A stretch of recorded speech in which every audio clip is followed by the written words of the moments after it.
Hello and welcome to the CNBC TV 18 special. You first heard about the RE60 right here on this channel. After a long and a much anticipated wait, the company finally launched the product.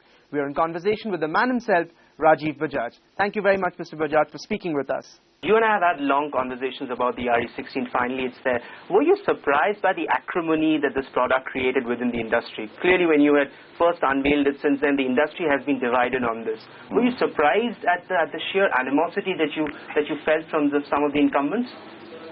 Well, first of all, I think long is an understatement. We, I think, first showed this vehicle almost 4 years ago.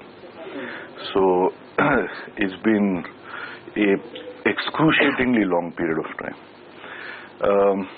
To answer your question about the industry reaction, I would only say this, that all said and done, we are competitors, and quite frankly, it would be unreal, it would be too much for me to have expected anything other than the sort of reaction that has come about.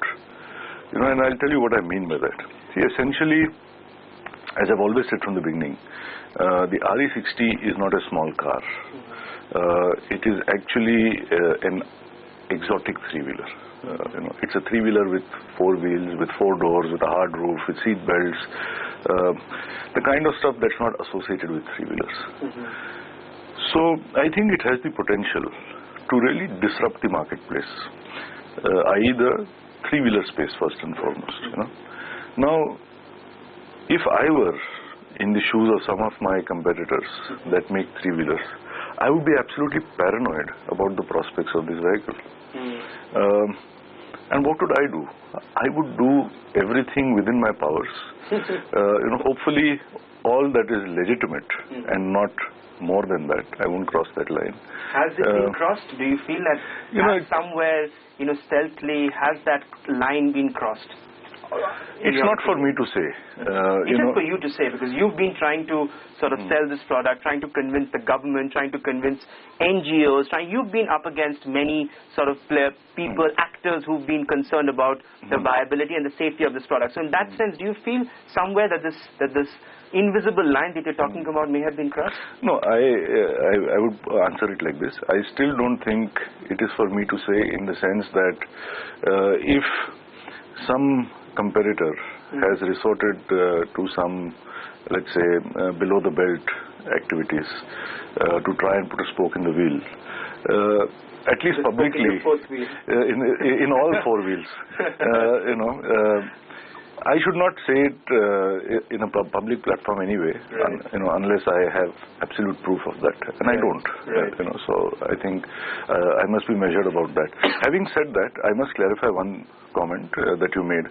In terms of the government or the bureaucracy, even the judiciary, I have to say this, that every single minister, senior, junior, every single secretary, joint secretary I met, whether it was at MORTH, heavy industries, law, have been extremely supportive. I never faced any resistance from any of them. And I think the reason is very simple. They all saw it very objectively as a vehicle that would make life much better for all those who travel in a three-wheeler. My only disappointment, and a big one at that, is that in this country, the obvious takes forever. I would have thought that Bajaj is the largest three-wheeler maker in the world. India is one of the largest three-wheeler markets in the world. Forever, if I may say so, my father has been told, "Ye aap kya bana rahe ho? You should make a much better vehicle than this." And I can share with you candidly, when I met people that I have known for a long time, people such as Shri Sharad Pawar or Mr. Praful Patel, when I laid my proposal before them, they smiled and said, "This is what we've been telling your dad forever. You should have done this a long time back." But here I am, having developed the product, invested in the facilities, showed it all around, and I'm still sucking my thumb after 4 years. Right. Because you're talking about the obvious, and that that takes a lot of time, because your India launch obviously is inextricably linked in what happens in the Supreme Court later next month. But as and when, if the verdict comes in your favor, as you would be hoping for, even though it's just a hearing, but as and when the verdict does come, is Bajaj ready to hit the markets immediately? Oh, we've been ready for some time. and I have said this on more than one occasion, that we are ready, i.e. the product is ready, the plant is ready, my suppliers are ready. In fact, some of the counter actions in the courts have been taken by some of the suppliers who invested so much money in developing components for this product that it has threatened their business. See, Bajaj Auto is a big company. We can make an investment like this and not see it fructify immediately and carry on. But for others, it's not the same. Having said that, let me say again, we've been ready for a long time, and we could have started exporting this vehicle a long time back because there are many markets to which we export our three-wheelers. In fact, 60% of our three-wheelers are exported. And many of these markets are actually eagerly awaiting this vehicle. But it was my desire, perhaps an emotional one, perhaps not a very rationally correct one, that we should first launch in India. Make in India should be first to market in India. But which you are again anyway not doing now. But today we are faced with a situation where we have to give up on this, and we will start with exports first. Before we come to the TUV certification, which is important, that you can target the EU markets and many other markets that sort of recognizes the TUV certification. Let's talk more from a strategy point of view, because you're currently you sort of cater to about 62% of the small commercial vehicle market that has Maximo, Iris, and many of these products. Now with this, from a strategy point of view, what happens? I mean, are you hoping now that your market share in the small commercial vehicle segment is going to go up? In fact, I would say that when it comes to the small three-wheeled segment, Bajaj has almost 70-80% share. Petrol vehicles, LPG vehicles, CNG vehicles, diesel vehicles put together. And in fact, we don't really actively participate on the bigger vehicles. And personally and quite candidly, in my view, a three-wheeler, the size of some of the big three-wheelers that you have in India, I won't name the manufacturers who are the dominant ones making that, but making an overgrown vehicle, a vehicle that is often larger than a Maruti, that is hurtling down the road, powered by some agricultural engine, with brakes the less said the better about. Is this the kind of transportation that we must see on roads today? So I am in fact of the view that these, if I may call them overgrown monsters on three wheels, should actually be banned. The government should regulate a maximum size and a maximum speed for vehicles that have only three wheels, because there is no doubt that a three-wheeler... Are you talking about the Iris, Mr. Bajaj? No, the Iris is a four-wheeler. I'm not talking that. I'm talking about the bigger three-wheelers. I think they're a real menace to society. That's why, in fact, if you look at our RE60, it is actually smaller and lighter than some of the three-wheelers that are today considered safe, but the RE60 is not. So that is one issue. The other issue is the kind of vehicles you're talking about, the Iris and other such vehicles.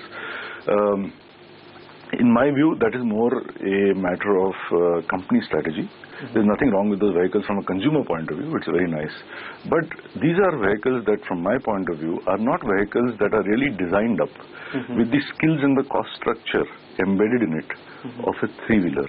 These are vehicles that are top-down, coming down from a little truck or a little bus, i.e., a RE60 today weighs 400 kilos.